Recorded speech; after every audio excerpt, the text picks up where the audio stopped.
Legends are born, champions are crowned, redemption is had, endings are abrupt, Survivor is 4 for 4, woulda, coulda, shoulda for a couple of vets, and add axe throwing to the list of prerequisites for a challenge final because the Faysal Fan Club is reeling tonight, but pod through the pain we must. It's the Challenge USA 2 episode 14, aka the finale recap coming up right now.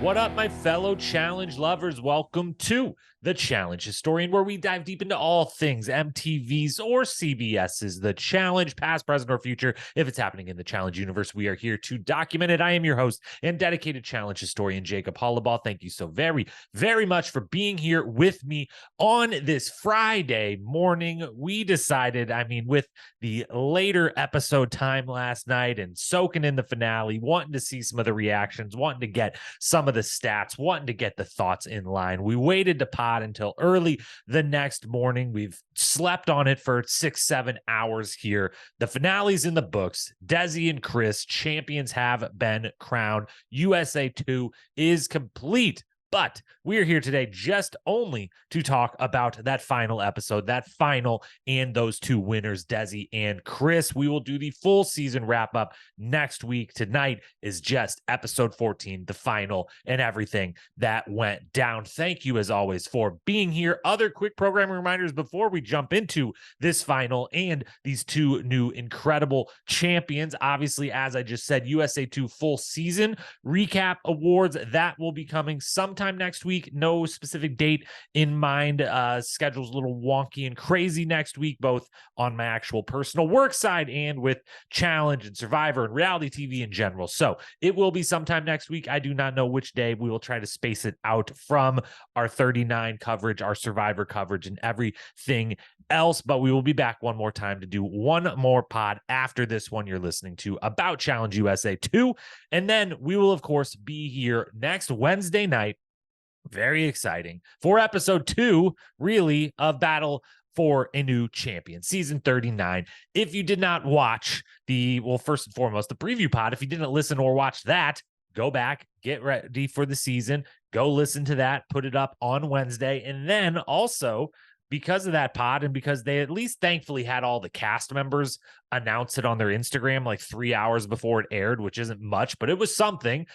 If you don't know, you missed the first episode of the season, basically. It was called a launch special. It was, a preview of sorts, but it takes place as they all arrive in the arena.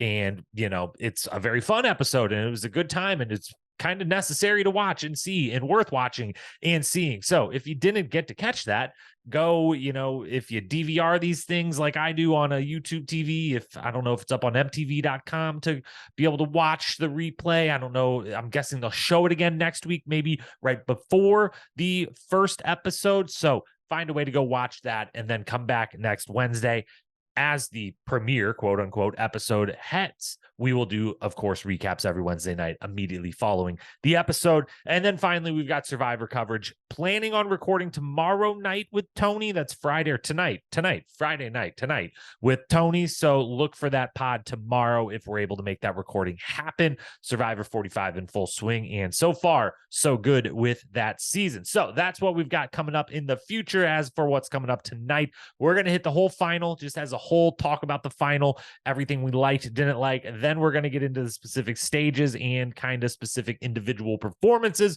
within the final. We'll wrap it at the end with Desi and Chris and kind of Survivor dominance talk, and then hand out a couple of awards and preview the full season recap and what's going to be coming on that. So that'll be the close of the pod. Thanks as always for being here. Hit that follow, subscribe button. Appreciate you. Love you. Let's dive in. Challenge USA 2, episode 14, the final. New champions have been crowned.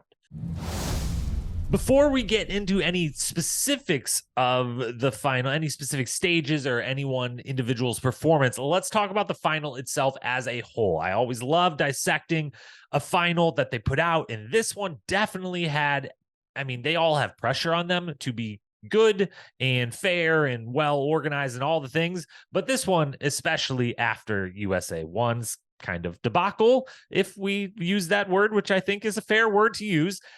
This one had a lot of pressure to be a well-oiled machine, if you will.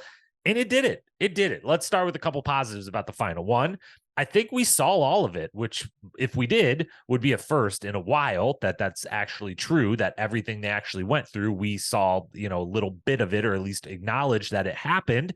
We'll find out. I think, I don't know, it would feel like pretty tricky editing if to have worked around if they did something that we didn't see, because it felt like, I don't know, they made it feel like we saw all of it. If we didn't, we didn't. I don't know. Maybe they had to do something in the camping portion, which was, the kind of shortest portion of just showing them by the fire. Who knows? We will find out in the coming days. Maybe people have already said, and I haven't listened to any of the podcast. I didn't do that last night. So we will see. But it seems like we saw all of it. They didn't screw anything up, and it ran smoothly. That's the most important thing. There was no screw ups. There was no, again, from what we saw, who knows behind the scenes, but I would think we would have kind of been alluded to in some form or fashion. But it seems like it ran really, really smoothly. It was all really well set up. They did the weight adjustments to try to make certain parts fair on the strength portion. So all around, a complete 180 from, again, the debacle that was USA 1 into this one. So that's great. Way to go, production team. You don't get enough credit when you do things right and well and really good. And it's an incredibly hard job you have. And all of us fans should thank you more often for when you do an incredible job with that incredibly hard job that you have. Difficulty level of this final. I don't love that you don't actually have to finish any of the day one things. Like if you're willing to take a time penalty, Cory could have just not, I mean, he ends up losing all 4 of them. He could have just not done any of them and been like, I'm just going to wait. And then when, when there's only one of us left, you blow the horn and we move on to the next one. So especially with the eating, no one goes that route, but it was open for someone to go the route of, I don't feel like doing this. I'm just going to take the 1 minute penalty. And especially with the eating one being 4th, I thought there might be someone who was like, nah, I'm good. Like I think I'm going to run at least 1 minute faster with none of this in my stomach and none of this affecting me. So I'll take the 1 minute penalty if I haven't gotten one already, or if I've won one already or anything like that. So it doesn't come up, but it could have come up. So I don't love that the day one feels like the importance level isn't kind of all the way there. And then overall, it definitely is on the easier side. 10 miles is long, especially uphill, but they get to cut off 1.2 miles for the first checkpoint, getting the axe throwing down. And then they get to cut off another 1+ miles with the ATV, maybe like 1.5, it looked like. So, in the end, 7.5, 8 miles uphill, super hard, obviously still, but comparatively on the easier side as far as length. The mountains, we've seen much higher mountains. We've certainly seen way worse weather. They actually have pretty good, solid, like chill temperatures for running, I believe. I'm not a runner myself, but I believe, and shout out Chicago, the home city here, with the new world champion marathon time a few weeks back, because we had, among other things, perfect weather for running that day, of a nice, like chill 50 degrees. You wear the long sleeves, you get the body temp warmed up. It's just like, it's just fantastic for it. So they had solid weather. It was, not the highest mountain ever, and it wasn't the longest length ever.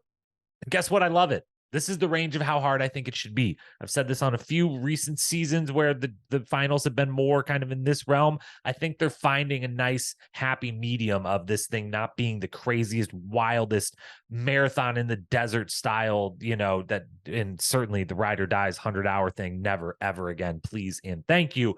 So I'm good with the level of difficulty. It's on the bottom of like the range that I'm looking for. It's right at the bottom of it, but it still is in that range that I'm looking for. Few alterations I personally would make the first day count a little bit more. I don't know how dramatically it would change the times if they said the first day is all timed and like you're adding up those times, and wherever you finish, if Bananas finished everything 1 minute and 28 seconds total time faster than everyone, he gets to start that far ahead, plus an extra 1 minute for having won one of the things. Like, I don't know how much what the disparity would have been. Would Cory have been like, well, now I'm starting like 10 minutes behind everyone? There's the time and disadvantage penalties, plus the fact that I was already just behind everyone and everything. So I don't know if that makes it ruins it kind of from a standpoint of like everyone having a shot on day 2, which is kind of what they're going for here, of like make these matter just enough, but still everyone has a shot, even if someone loses all 4 of the first day ones like Cory does. And then on day 2, I would personally do 5 checkpoints, 1 every 2 miles, and make the time advantage to like the risk reward balance a little bit different, because I don't love, and we'll talk about it here in a moment, Tori and Faysal don't hit an axe throw and they're just out. Like it's just over. That's too small and fast of a task to have the risk reward be you're out. Like if only one of you doesn't finish it, like you're out completely, utterly. And even if 2 people wouldn't have finished it, like they would have been able to keep running and maybe not get eliminated right at the next checkpoint, but they would have had no chance of actually catching up and winning the whole thing. So I don't love the balance, and that there's only 3 of them, and that they're, the first 2 are so unbelievably important, as we will get to here. But so I would have done 5. But again, overall grade, I'd say like a B plus, solid TJ performance. I like when TJ is also able, it's constructed in a way he's able to be there for a bunch of the checkpoints, basically throughout the whole thing. It's in, again, the right range of difficulty for me. It's right at the bottom of what I'm looking for, but it's just into that range of difficulty that I think is the best case scenario. No production miscues, huge gold star for that. It is still very hard. Obviously, my earlier comments should not be like, this was easy. Oh my God, anyone did, like, no, not at all. This would take me multiple days to finish what they did in one day still. So it's hard enough. It's plenty entertaining. Overall, B plus for the final. Let's go through now day 1 first. Let's start with day 1, obviously, because it happens first, and it would be silly to talk about the end and then be like, let's go back and talk about day 1. So we're going to talk about day 1 first in each of the 4 segments, just really, really quick, starting with strength.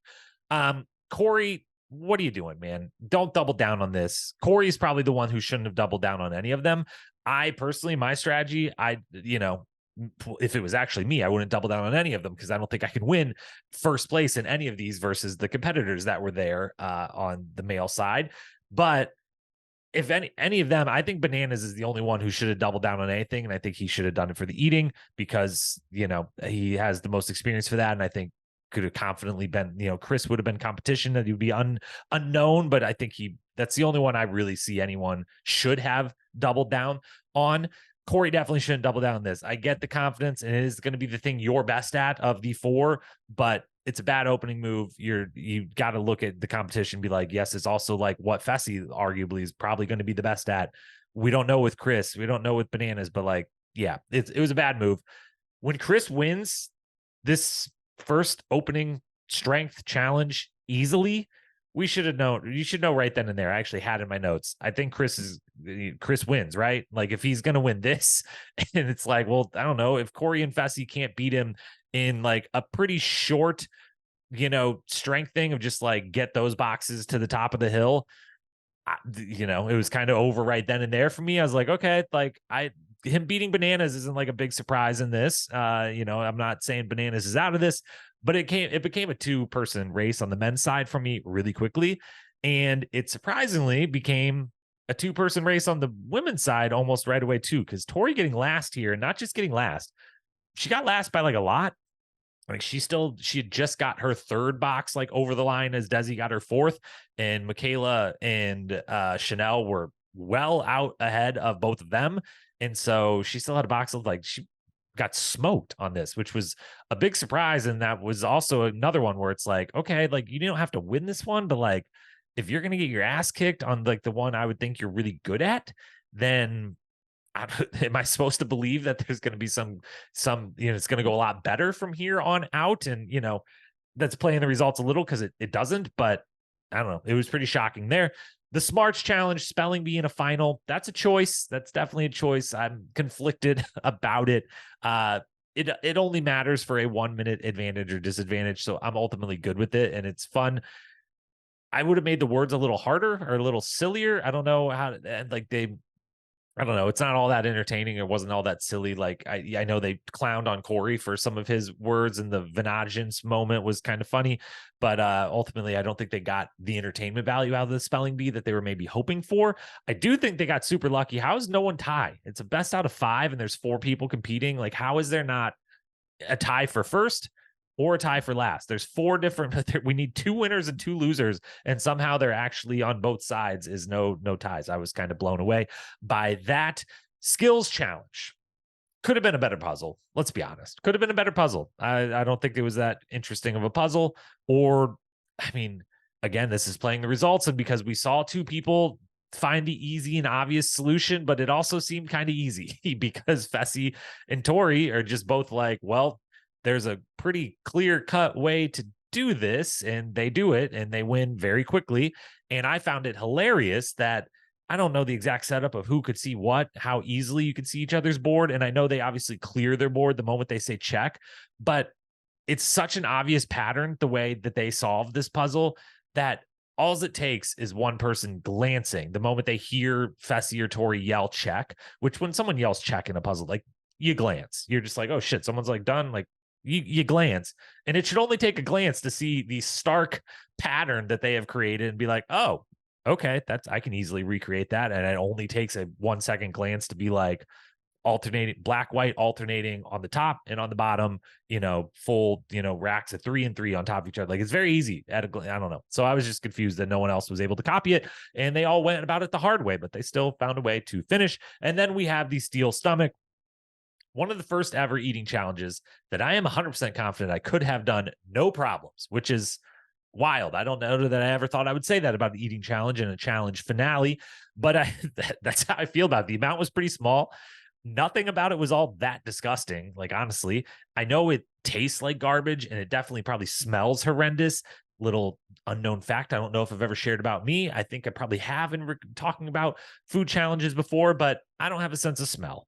And that would really help me in certain situations with the eating of things in particular on this show. It's like one of the only advantages I would have in any way, shape, or form if I actually got to compete on one of these shows. But with this, it's small amounts. It's not really that, like, the things aren't that disgusting. I loved Michaela doing the, like, I'm close, I'm not listening, I don't want to know what I'm eating, I'm just gonna, like, without looking, pick it up and put it in my mouth.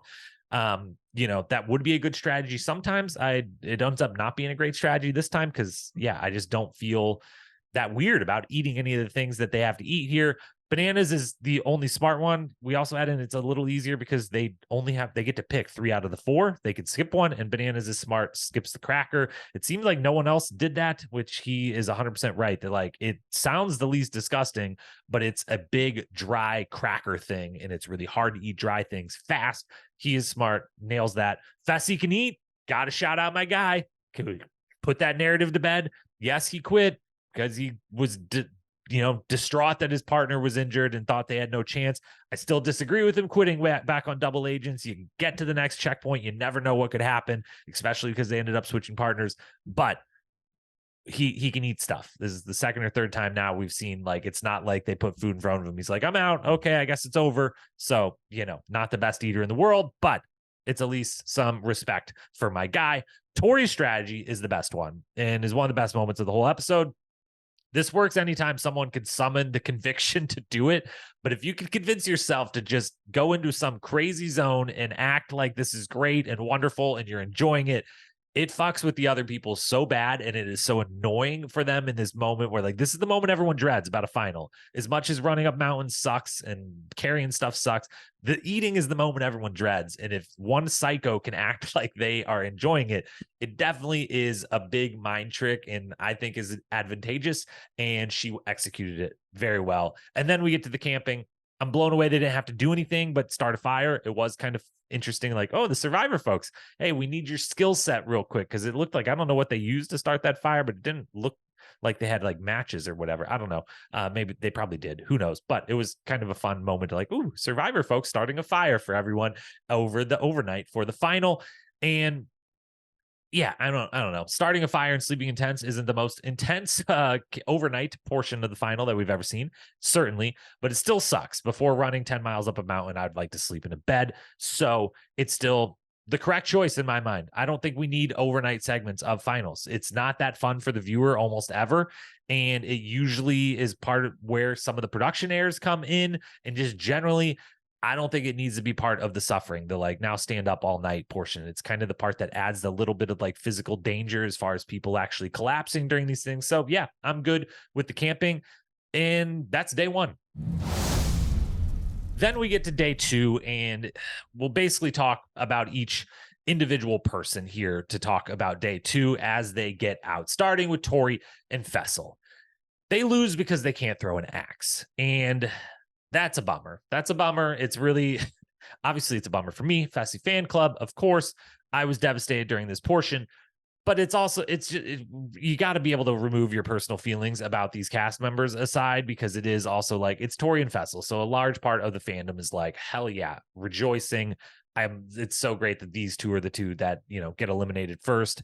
And the fact, because they couldn't do something that everyone else easily does, the whole thing, I get it. Go rejoice, go have your fun, but also look at it objectively and admit it's kind of a bummer that one axe throw is like you're just out of the final now. Like that's, I don't know. I don't feel great about it. And maybe I would feel differently if it wasn't Fessy and Tori, but I don't know. There's no skipping these stages because the penalty, I think, is this. There isn't like a penalty for not completing it. They say there is, but was the rock part? They all have to carry the rock. Was that if you don't attempt it, you don't have to carry the rock? Was that the penalty of like, if you do attempt it, now you also have to carry the rock, but on the long route?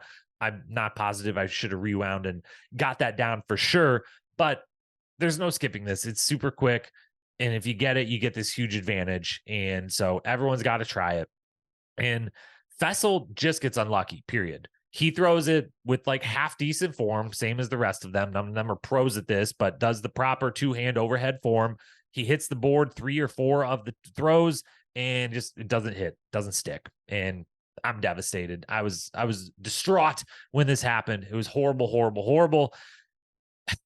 I am glad afterwards when he runs the wrong way, which I'm like, God damn it. Like, it's the only thing I do get upset at production, and I have a track record of saying this. So again, this is not a Fessy specific thing.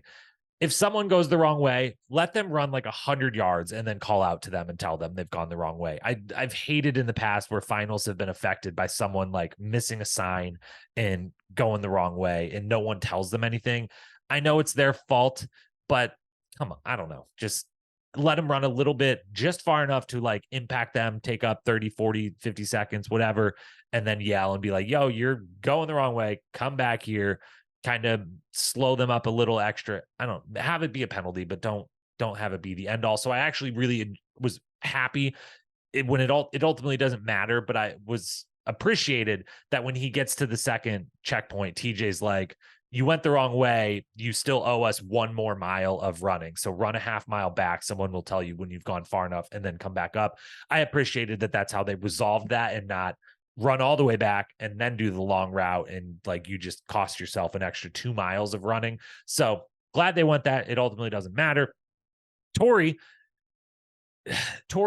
I have a little, Tori's performance, I'm going to grade a little harder than Fessy's, who I think just got unlucky with not hitting the shot. Tori also gets unlucky, but she is using the wrong form, doing the one hand, which if you've never thrown an axe, sure. Her first throw or two, I'm like, sure. But then you watch 2 people come up and throw the 2-hand overhand, and you're a smart enough vet to like, and we actively see her turn and watch Desi do the one throw and hit. Maybe pick up on the two-hand thing and give that a shot. But still, ultimately, I feel bad that again, that you missed the axe throw and you're out of the final, basically, is how it happened. Both of them performed well, as much as people will rejoice at their failure and everything else. And be like, you got last, you got purged in the final, whatever. They both performed well in the final. They both performed really well all season long. It is what it is. Couple quick stats for you. As always, coming via Challenge Stats, who put out an incredible serving of amazing stats post episode last night, which is one of the main reasons I wanted to wait to record this till the morning. Tori now, unfortunately, has the worst finals win percentage of someone who has won a final. So for anyone who's ever won before, she has the worst win percentage, 1 out of 5, 17%. How is that? Maybe I wrote that down wrong. Maybe Challenge Stats got that wrong. Anyways, this is all with minimum of 4 finals played. Obviously, there's been a bunch of people who've done 1 finals and not 1. If you've been to 4 or more, she has the worst winning percentage of anyone that's actually won 1. The only people worse are those who have been to 4 or more and haven't won 1. One of those people we will get to in a matter of minutes. Faysal, he is now the 11th player to lose 3+ finals to start his challenge career without ever winning. Now, Brad, Cara Maria, Laurel, Paula, Sarah Rice, and Tori, those 6 of those 11 have went on to win after losing their first 3. And let me read that list again, because that's pretty good company. Brad, Cara, Laurel, Paula, Sarah, Tori. Pretty good company to be in, that says, you've got a shot, even if you lose your first 3 finals, at eventually getting one of those wins. And even more so, there's another guy who lost his first 3 finals, didn't just lose his first 3, lost his first 4 finals before eventually winning and winning and winning and winning and winning. That guy's name is CT. So I've still got hope for my guy, Fessy.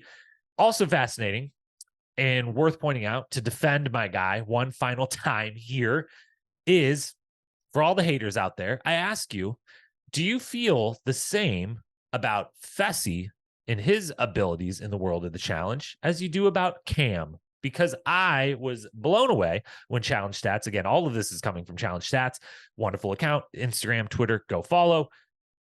Cam and Faysal are the same person on the challenge as of right now. Their challenge careers are basically the exact same. They have been on 5 seasons. They have made the final 3 times in those 5 seasons. Fessy is 6-1 in eliminations. Cam is 8-2. Fessy has won 18 daily challenges in 5 seasons. Cam has won 16, and neither of them have won the whole thing. But I would say they have very different reputations. Now, are they very different people, different relationships in the house, all that? Yes. But again, I think it just goes to show when we're like objective about a person versus when we're subjective about a person, and their personality versus how good are they actually at the game and everything like that. And their personality plays a little bit of a part in, in partnerships, teams, anything like that. I know. I just thought this was a fascinating comparison, and I wanted to point it out to continue defending my guy. On to Michaela.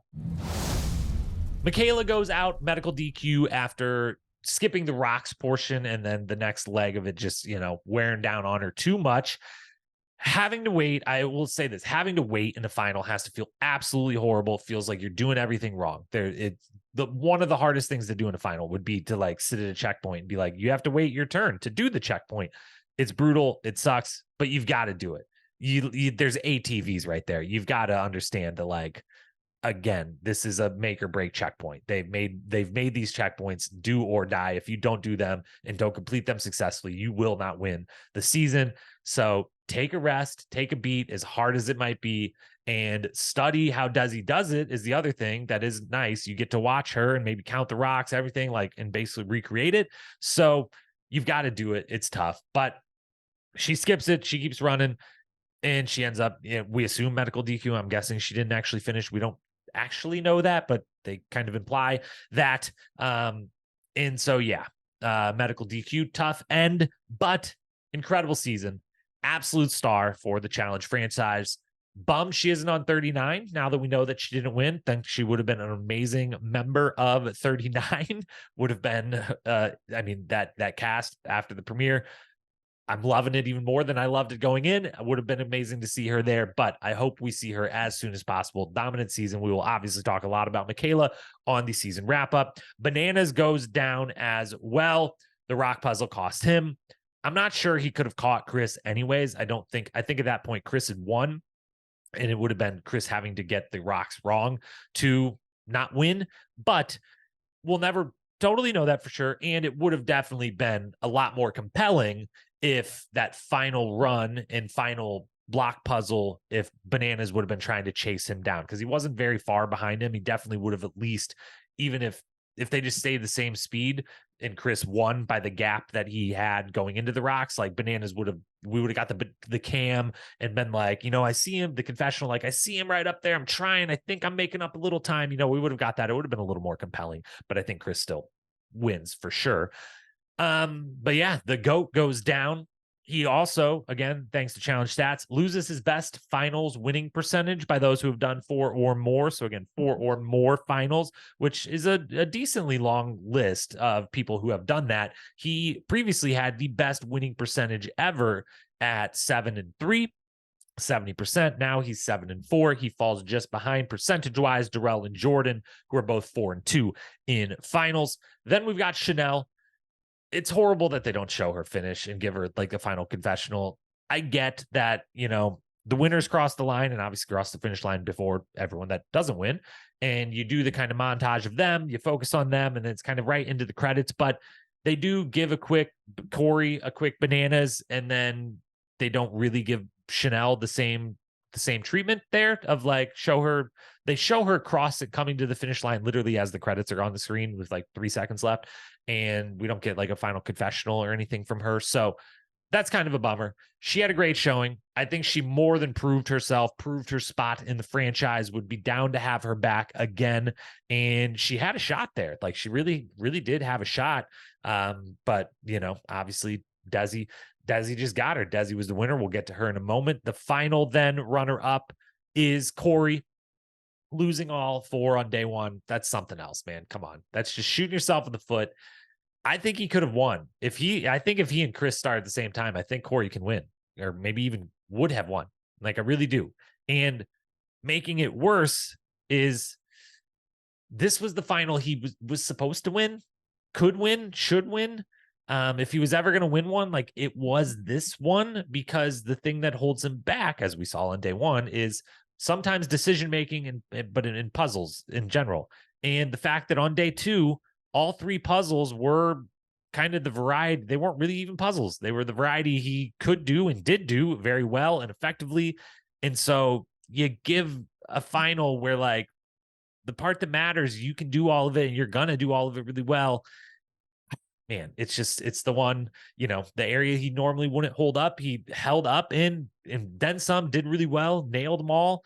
And so this was the one to win if he was going to win. And I feel like at this point, it may be over. Is not, I'm sure we're going to see him again, but it may be over as far as his chances of winning one of these things goes. He is now, I will say, to his credit though, he's 3 for 3 in beating Fessy in a final. So he's got that over his guy, Faysal, at all times. That's something. He does beat Bananas, so he can at least say, I beat Bananas in a final. So that's something too.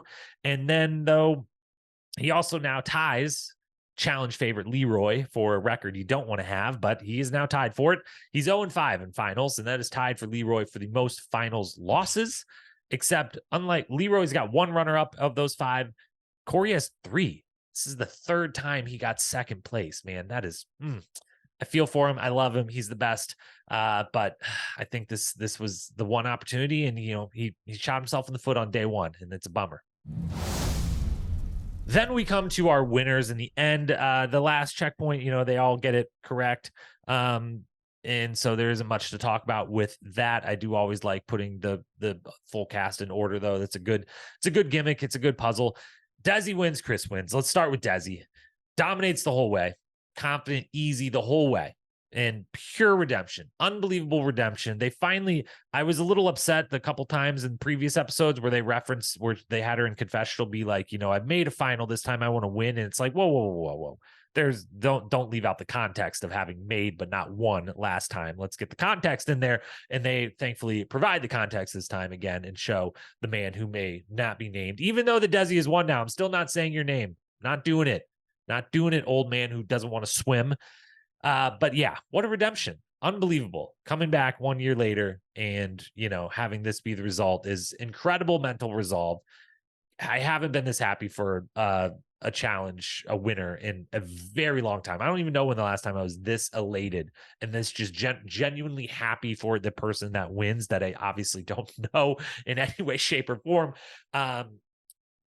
If she would have won the first season, she's probably not here for this season, so probably doesn't win this one. So those of you out there saying like 2 for 2 champion, like, yes, I agree. I think she would have won the first season if she wasn't eliminated because her partner didn't want to swim at the very literal seconds into the final, but then she wouldn't have been here for this one, the whole thing. Anyways, she proved how well-rounded she is. She proved how awesome she is at everything that is asked of someone from in a challenge final or in a challenge season across the competition side.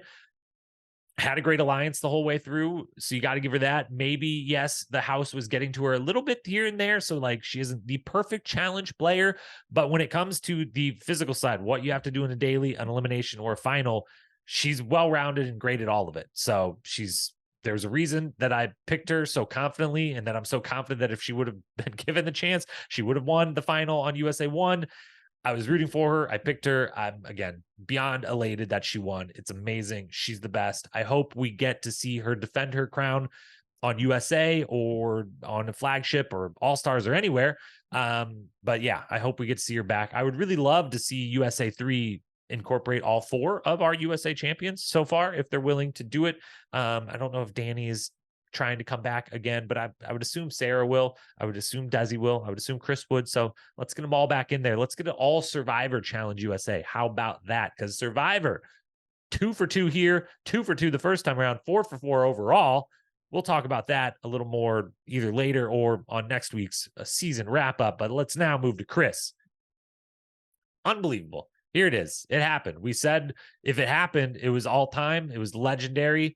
And now it happened. And that's what it is. It's all time and it's legendary. He joins Sarah Grayson and Laurel on free agents as Sarah Grayson on the gauntlet, obviously Laurel on free agents as the only players to ever win a season with 4 or more elimination wins. Laurel did it on free agents with 4 elimination wins. Sarah Grayson obviously iconically did it with 5 gauntlet wins on the gauntlet. So elusive air there, big time stuff from Chris. All-time rookie season with an asterisk, because on the asterisk just on not on the all-time and how great it was, but on rookie season, because it is a season where nearly every single person here was a rookie, or not near, I guess actually not nearly ever. There was 6, I don't know. There was half the cast was rookies. I guess it's kind of the same overall, but you get what I'm saying. Challenge USA, a little different as far as how many rookies to vets and everything like that, but still all-time season. And the asterisk is just on like rookie is slightly different than a normal rookie situation would be. But he was treated like a rookie, that's for damn sure. 2 daily wins in the clutch at the end of the season to avoid going into more than the 4 eliminations he had already gone into and won. The final win on top of it, the dominant final win, the final win versus Bananas, Cory, and Fessy, which is a stacked lineup. No matter what jokes you want to make about Fessy and Cory in finals or whatever, they're really good. It's not like they've lost to anyone that isn't really awesome at this before. You know, like, let's see, Fessy has now lost to CT, Bananas, and Chris. And Cory has lost to Cara, Maria, and Bananas in Total Madness, and the CT as well. And I don't even know, probably CT or Jordan on whatever other seasons I'm blanking on that Cory made the final in. So it's not like there's like, you know, schlubs over here. It's a huge win for Chris. It's unbelievable. He dominated from start to finish. He wins the strength to set the table. He never gets last in anything. And then on day 2, every checkpoint in the final, he runs as fast or faster than everyone else. He gets every checkpoint, nails it first try, easy, no problem. Dominant, 100% dominance from start to finish. Clear winner. Get him on season 40, please and thank you. I would be fascinated if he were to be on a season 40 and it was any sort of like champions only or like finalist only type of thing.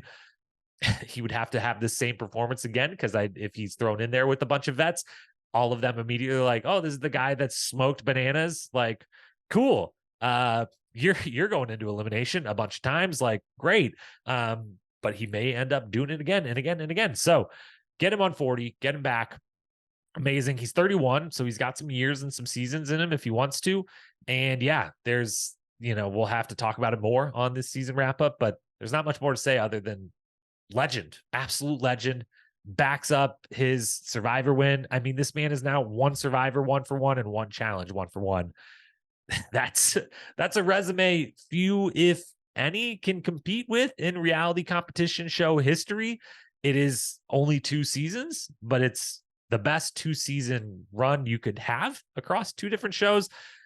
Yeah, I'm going to have to think of better words for it, because I am trying to do a podcast here. Words are important. I'm going to have to think of better words before next week to put this in context, but truly amazing, truly legendary, truly all-time stuff. Desi, love it. Can't believe it. Wonderful. Can believe it, because of course it was going to happen. She's the best. Incredible. Congrats on the win. Chris, legend, all-time. Congrats on the win. Let's hand out some awards. It's still an episode recap. We still have to hand out the individual episode awards, mostly because we got to get this quote from Michaela in here. The quote of the episode goes to Michaela for sure. Quote, Tori over here acting like she has eaten the best meal of her life. This is hard for me. I got standards. I don't have a gas station palate. I'm a high society lady. End quote. That might be the quote of the season, coming in at the last second on a season that's not had the greatest quotes and things like that. Is a big, strong nominee. Definitely gets the episode win. We'll see. It'll be in the season running for sure. Loved that. Fantastic stuff from Michaela. Best moment of the episode. Cory and Tori getting last on the strength is nominee number one, because that was a huge inflection point of like, damn, okay, those two are probably just out right now. If those two get last, like, it's not that they didn't win, they got last in that. Like, okay, there goes two people. So that's an inflection point, big moment. The eating challenge overall was entertaining. The puking montages are what they are at this point. We're going to get one. It was pretty funny overall. Chris getting the rocks, Bananas not getting it. The other big inflection point, I think, when it ended. I think Chris already had it in the bag at that point, but it definitely ended right then and there. And then Chris winning in that moment was great, and Desi winning in that moment was great. If I have to give one award, though, respectfully to Chris, I'm giving it to the moment Desi crossed the finish line, because of what happened last season and the redemption arc, and just how incredible and how good it felt for everyone watching, and obviously felt truly amazing for her in the moment, actually doing the thing to win. That's the best moment of the episode. As for MVP, in all honesty, Cory or Tori was probably the most entertaining in this episode. And this is normally the MVP is for the most entertaining of the episode, more than, who succeeded at the game the most. But Chris and Desi won, and it felt great, and it was wonderful, and they're amazing. So we're giving the episode MVP to Chris and Desi, but shout out to Cory and Tori in a losing effort, providing as much entertainment as you can for a final episode. And that's it. That's Challenge USA episode 14, the finale, in the books. We will reconvene one more time to do a season wrap up next week, where we will cover the following: USA franchise as a whole. What's going to come of it? What's the plans with it? Will we ever see a world championship season again? A UK on Australia and Argentina? Any of that? Kind of cover high level stuff on USA overall. Then who do we want to see again from this cast? Either on a USA, on a flagship, both, either, what have you. Awards, of course, will be coming. Confessional king or queen of the season, best daily challenge, best elimination, best athletic performance, moment, quote, and full season MVP. We've got to hand that out. It is the almost as equal as of an important trophy as winning the season itself, is winning my MVP. So someone will get that honor bestowed upon them. And then probably some other random things that I decide I want to talk about between now and next week. Is Bananas washed? That type of question, those types of things, those types of topics. That'll all be coming next week. Season wrap up. Make sure you are followed and subscribed. Make sure you come back one more time to talk about Challenge USA 2, because it was a really good season overall. You've heard me say that before. That's going to be the high level overview of next week. I really like this season. I thought it was very good for what a Challenge USA season could be. We'll get into more details then, but that's the initial thought. So hopefully you feel the same. It's worth coming back and talking about one more time. That's all for tonight, though. Thank you, as always, for being here. This has been Challenge USA 2. I will say, a little behind the scenes here, the most listened to season of coverage ever. So that's amazing, by like 20 or 30% like increase over any other season ever, as far as how many people are listening to these recaps. So whether that has anything to do with the season itself or my coverage or what have you, but thank you. That is amazing. I appreciate it. I love you. Keep coming back. Keep coming for more, because we've got the next season. And again, I will say 39. If you're not excited for it and you missed the launch premiered, whatever they're calling that, episode 1 that they aired last night, 2 nights ago, it's going to be so good. It's going to be so good. So get into it. We'll be back covering it next week. We'll be back with USA. We've got Survivor coverage. We've got you covered on the 2 most important shows, the 2 best shows in the world of reality competition television. Thank you. I appreciate you. I love you. I will talk to you soon. Peace.